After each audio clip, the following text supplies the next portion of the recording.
and welcome to another edition of Caillou Connections. I'm your host, Gary Smith, and hopefully everybody out there is doing well. I know a lot of people in the Keystone State have gone green, so hopefully people are enjoying the weather responsibly and getting out there and trying to get back to a normal life existence as much as we can in this trying time. But hopefully everyone is out there being safe and enjoying this time. And speaking of enjoying the time, I think we're going to enjoy the next half hour because I have a very special guest on today, a good friend of mine.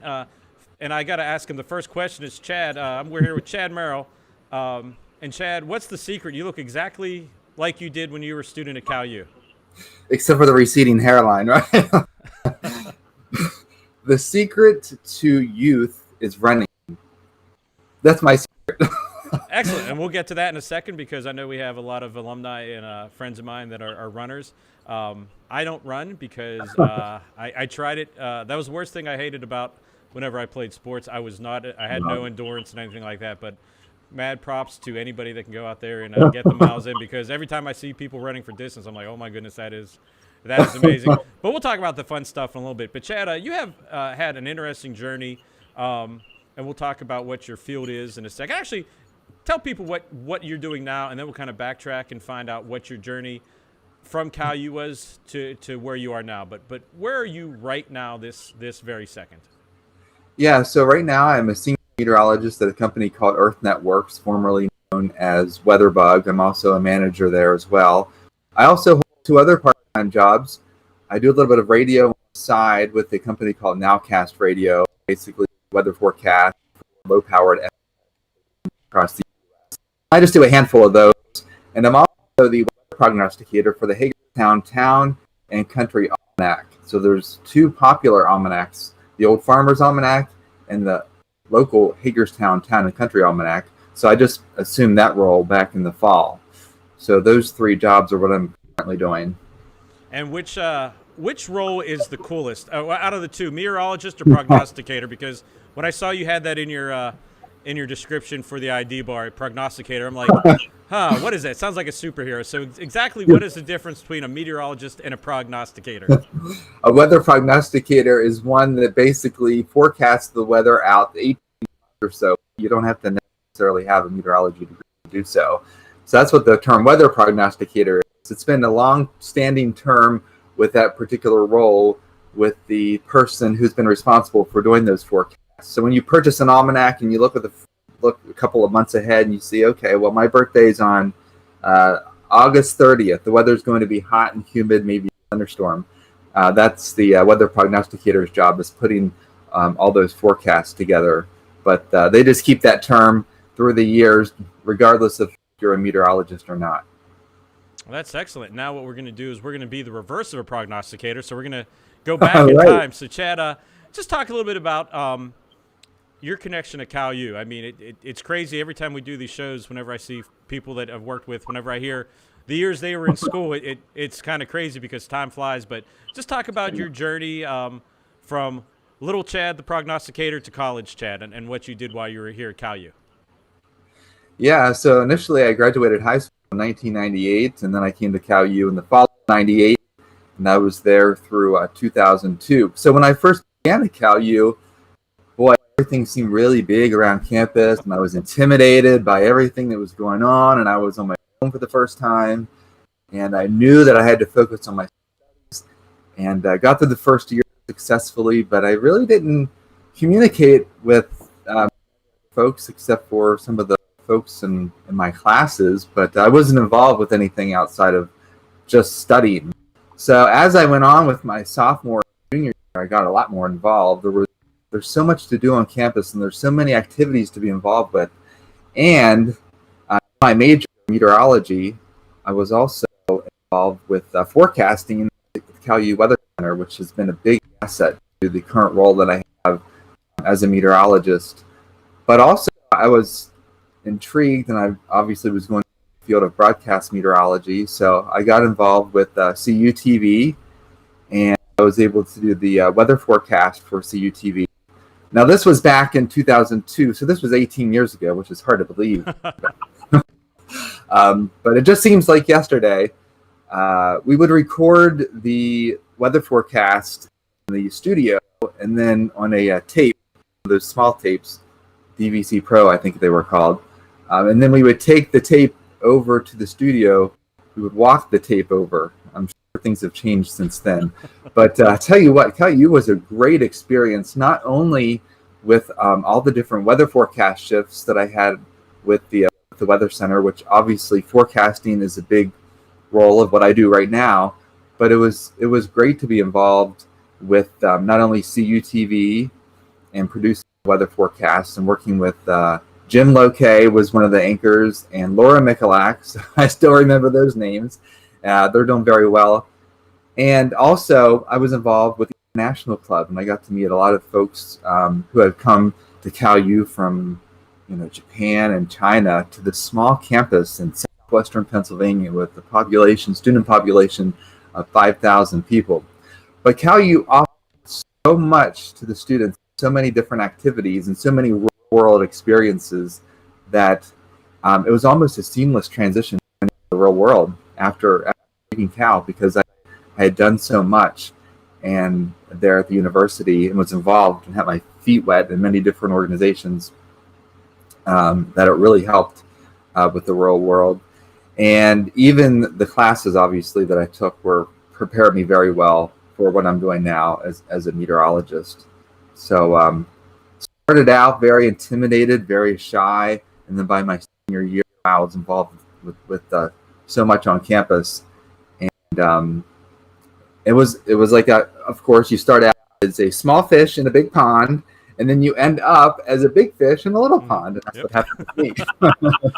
Or a big fish in the Mon River, since it's right on our shores. But you brought up a good point that through your experiences here at Cal with the meteorology department and here at CUTV, you basically graduated and hit the ground running. There was no wasn't a long feeling out process, finding your way. I mean, you were ready to go from day one. Yeah, I had so much on-air experience. I graduated in May of 2002, and in the spring of 2003, March of 2003, I had my first job.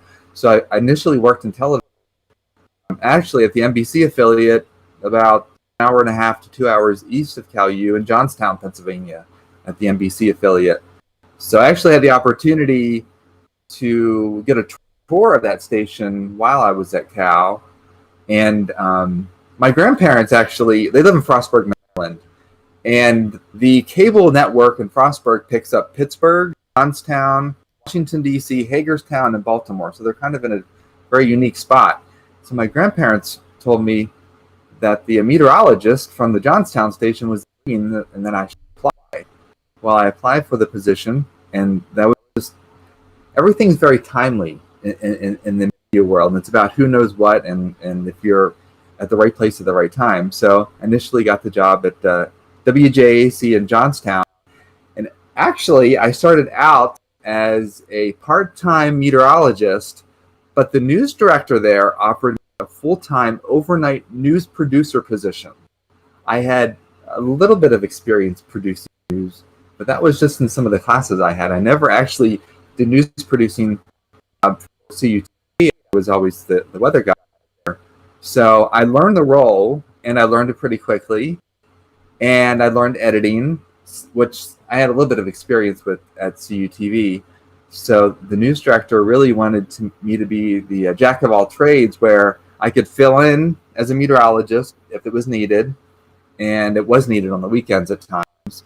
But also I learned from the overnight producer who was currently there at the time how to write stories, because a lot of the morning news is rewritten from the day before to make it fresh and live and current, and also the editing. So I started there for a couple of years, but the news producing side just wasn't for me. I mean, I enjoyed it, and I enjoyed the editing part, but I really loved the weather, and I really wanted to get into full-time weather. So that's when I found a position in Hagerstown, Maryland, at the which was the NBC affiliate now. They are independently owned at this point in time as we currently speak. So then I was there for a couple of years, and I did enjoy it. And then, interestingly enough, And I'll bring up another a person who helped me get the current job that I'm in, Alan Petko, who was also involved with the CUTV. Yeah. Alan actually started working for WeatherBug when I was in television, and Hagerstown is about 45 minutes from Gaithersburg, which is where WeatherBug has been and currently still is, but now it's just a different name. So Alan told me, hey, they're looking for some part-time meteorologist here at WeatherBug. You should apply. Really? I'm like, wow, that's pretty cool. I can do that and be on television at the same time. Now, as you know as well, TV contracts don't allow you to work in another station within the same market. Mm-hmm. There's a no compete clause, but this was an operational job, so I was able to fulfill that. So I worked part-time there at WeatherBug while I was working full-time at WeatherBug, and then I transitioned to full-time at WeatherBug because they were looking to expand at the time, and that was a long time ago, 2008. Yeah, so I've been there since 2008, and at the same time, while I was working at the TV station, and I had a little bit. Well, I had a radio and TV announcing class at Cal U, which helped me in radio because I'm doing some radio work as well. But I also worked part-time at Prettyman Broadcasting in Martinsburg, West Virginia, while I was working in television. And my job was basically to take the church services, which are recorded on cassette tape, and put them in the system so they run on Sunday. And I really wasn't doing it for the extra money as I was for the experience, because I wanted to get my feet wet in radio as well. So going through here, as I was working part-time at WeatherBug and full-time at the TV station, I was approached by one of the senior meteorologists at WeatherBug. He said, "Hey," he's like, "WTOP, which is the #1 radio station in DC, looking for some freelance meteorologists. Would you be interested?" I said, "I can't do it." I said, "I'm working for the TV station, so there's a non-compete there. I can't have my, I get let go from the TV station, and it's just something I can't do at the time." He said, okay. So eventually, when I got the full-time job at WeatherBug, they were still looking for freelancers, and I started working for WTOP, and this was probably 8 or 10 months after I had finished with the TV station. So I was working at WeatherBug and part-time at WTOP, and now, fast forwarding, I'm working at a company called Nowcast Weather, which I can do right from my home. I don't have to go to the radio station, and I can do it from my home and then send the audio files out. It's also amazing, I should say, how technology has and will continue to change in the future from what it was 18, 20 years ago to what it is now. Because whenever I was on CUTV, we would record the broadcast, and then we would walk down to the student union, and then turn in the DVC Pro tape. So a lot has changed, and of course the weather graphics system. Oh my gosh, it's made a complete 360. Well, you mentioned the tapes, and I remember we had a student just this past year. I said, "Hey, go in the back and get me a DVC Pro tape," and they looked at me like I had Really? 3 heads. They're like, "What is this? How does this work?" I'm like, "It's not that old technology, but if you think about it, our first DVC Pro deck that we got here at the station at that time, that was state of the art, would have been in the fall of 1999." And that was a good digital format for about 20 years. But now, of course, everything's thumb drives and cloud-based. And in a couple years, it'll probably all be holograms. But let's go back a little bit, unpack some of the stuff, because you had a lot of really interesting things I wanted to touch on. The first thing was way back at the beginning when you were talking about your first jobs. And you were asked by the station manager if you wanted to take on a different role. And you said yes. And I think that's a great lesson for any student to learn. Is step out of your comfort zone. Were you nervous? Were you what was your feeling whenever you were like, okay, I'm going to do this? Because like I said, in this day and age, you have to be able to do anything, but that might be something just to try and guide students now, being like, hey, any opportunity, especially in the media business, you got to take it. That's exactly right. And I'll never forget this, and I'll remind you more. When I had my first news director to the office, said, "Listen, about convective available potential energy, jet streams. None of that applies on television. You use that information the forecast, but you've got to communicate the information so the public understands it. So that was the first bit of information that a news director ever told me was, he said, I know you know about this stuff, but you can't. And I didn't have it on my resume tape, but he just wanted to be clear about that. And whenever he offered me the overnight producer position, he said, well, if you're willing to take it, we're willing to train you. And I said, sure. I said, I'd love to learn news producing. So yes, I did step out of my boundaries. And yes, I was nervous initially. I was initially working with the dayside producers on how to do editing and news writing. And I was a bit nervous at first.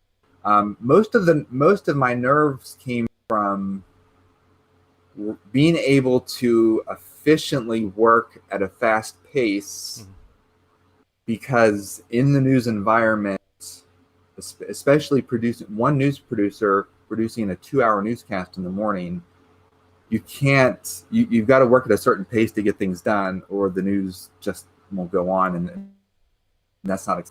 So for me, in working as an overnight producer was pretty much a learning curve initially, but it also had to do with how fast I was moving through the process, and I was nervous that I would fall behind. But there were another person I was working with overnight that helped me at times. But the nerve-wrackingness came from basically being able to do my job, but do it in a short amount of time, because the college experience was wonderful, and I didn't have that much news producing experience. But when you're actually in the real world producing for newscasts, you have these hard deadlines, and I was very nervous because I knew I had to do certain tasks by certain times. So I was able to do it, but I had to learn quick. You had to learn quick and then continue on is the best way to say it.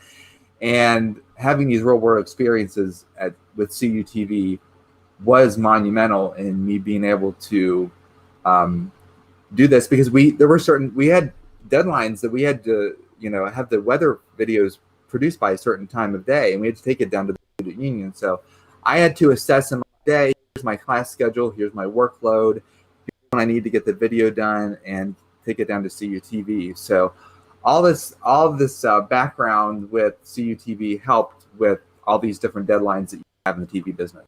Yeah, in the real world, if 6 o'clock is coming, whether that tape or that package is done or not, so you better get it done. And also you have to learn to work with other people. It's not just, hey, I can do this all, but as the producer, you're overseeing everything. You're going to have to step in and do things, but you need to rely on other people. But that's fascinating. I think it's a great lesson for students and people just getting out in the real world. Don't be afraid to step out of your comfort zone. If you're still in college watching this, step out of your comfort zone, learn everything. Now, another thing I wanted to talk about is you mentioned the terms operational and broadcast meteorologist, and what are the differences? Because I know to a lay person, we think meteorologist, you think the person on TV in front of the green screen saying, okay, it's going to be, rainy today at 3 o'clock, tomorrow it's going to be nice, and if you're in Pennsylvania, Friday it's probably going to snow. But what are the differences between the operational side and the broadcast side? Yeah, that's a very good question. Broadcast meteorologist or television meteorologist or radio meteorologist. Operational meteorologists are those that prepare the weather forecast in smaller facilities. National Weather Service meteorologists. So basically, any written forecast that you see on a phone application, it does come from a computer, but it's massaged by a meteorologist that's behind the scenes. So operational meteorologists are those that work for small private companies like myself or the National Weather Service. Those that you don't see on television that produce the forecast, these phone applications, on the Weather Channel, you see these forecasts as well. So there's the behind the scenes meteorologist, and the number one field in that would be the National Weather Service. And there's other small companies like the one that I work for. So basically behind the scenes that are not on television.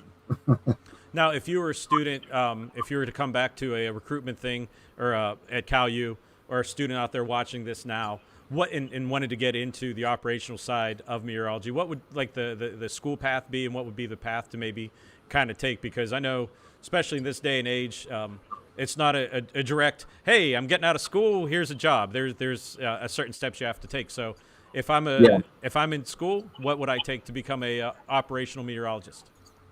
Yeah, so the courses that you take for operational meteorologist is a lot of math and science courses, but it's really focused on heavily with math courses because operational meteorologists have to dive into data and cater forecasts to specific clients, or in National Weather Service case, they cater the forecast to the public, but they actually get behind the scenes and they do a lot of the analytical side of things to produce the forecast. So there's a lot of heavy weight with respect to math and obviously the science courses you take in meteorology. And the advice that I would give incoming students is to become a member of the American Meteorological Society. And each year they have a large conference that's usually in a big city. This past year, I've gone to a conference and actually presented with Earth Networks, and that was in Phoenix, Arizona.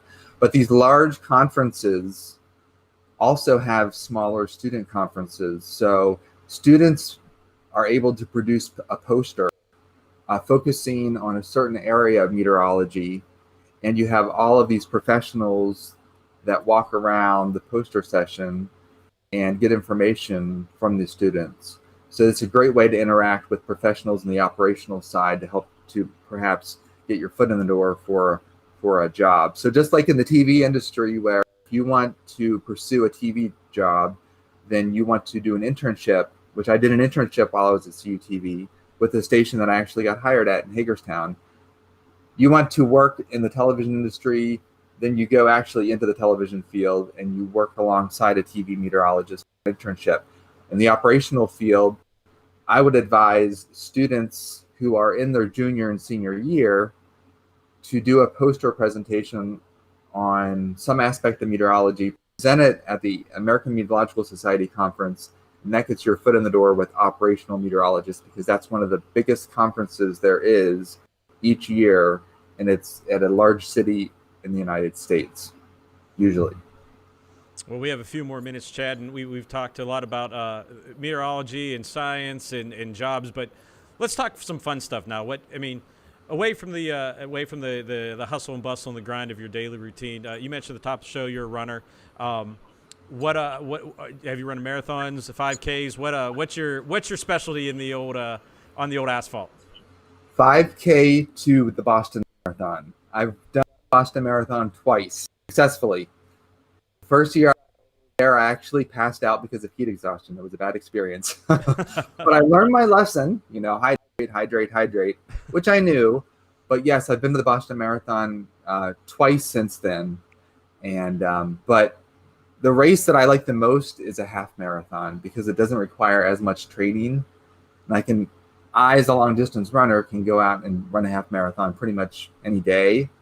But doing the Boston Marathon was on my bucket list, and it was a goal of mine, and I achieved that. I'm glad I achieved that fairly recently. I was not there the year of the bombings, but you have thousands of people cheering you 26.2 miles all the way to Boston. And I kid you not, when you're within 2 miles of the finish line, it's like you're at a huge conference. Your ears are ringing because people are cheering you on that much. It's a great experience.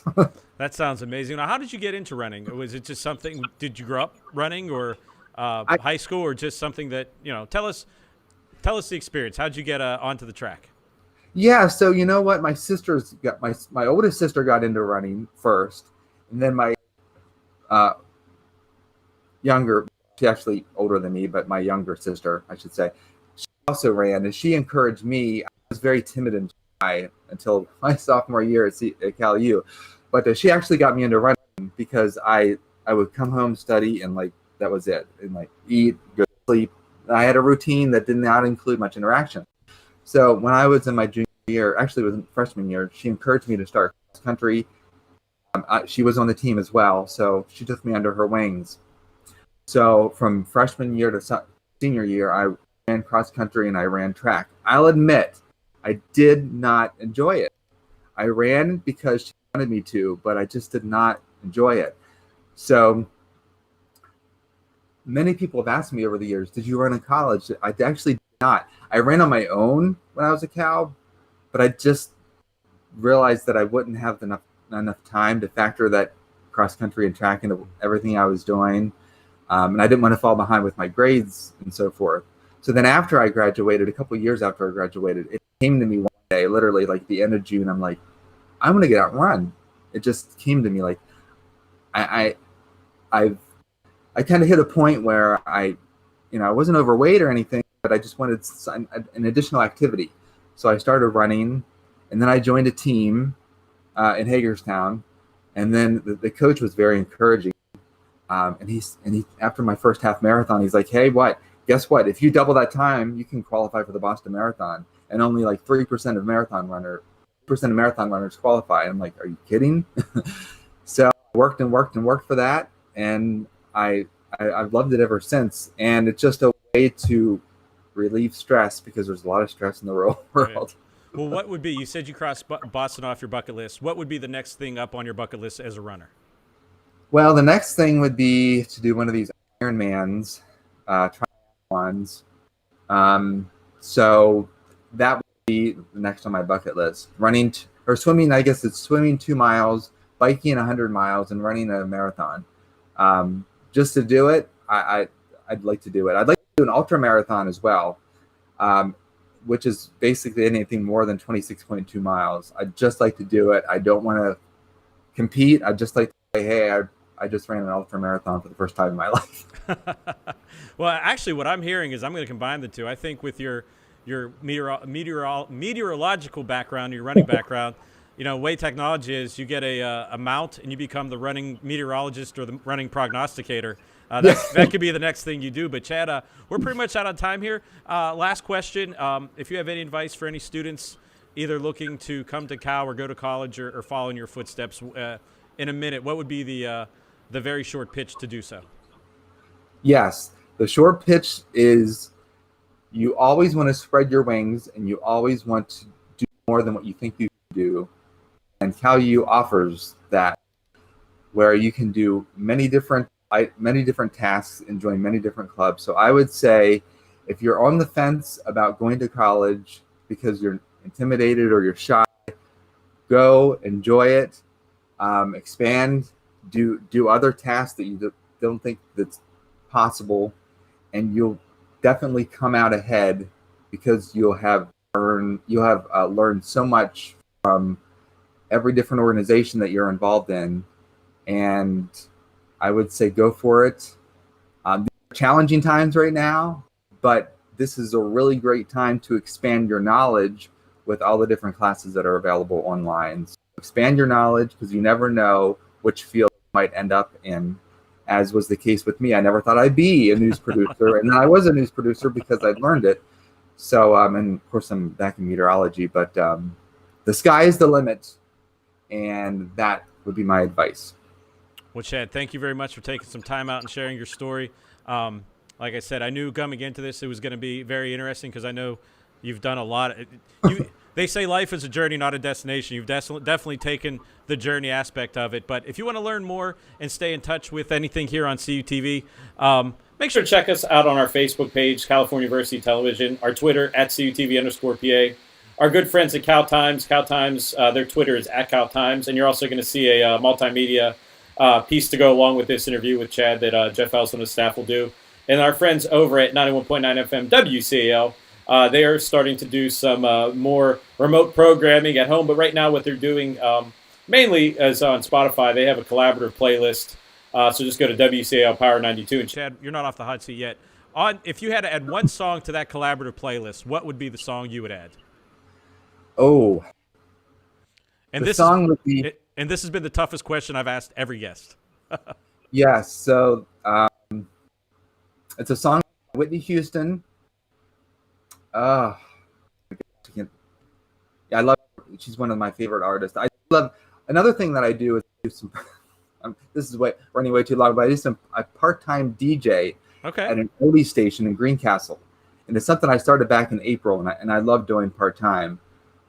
It's a song by Whitney Houston, The name of it escapes me right now, but it's a good race song about going above and beyond what you think you can do. Um, uh, We could just say any Whitney Houston song. We'll say any Whitney Houston song will do so. Yeah. There you go. Go onto the playlist, and if you see Whitney Houston on there, you know Chad's probably the one that put it on there. Or me. Maybe I'll go on. We'll play a little choke on everybody. But, Chad, thank you very much for being a part of this show. And you're always a guest. And when you get the running prognosticator going, like I said, I think that needs to happen. We'll gladly have you back on. So for Chad Merrill, I'm Gary Smith. You've been watching Cal U Connections right here on CUTV and CUTV Sports 1.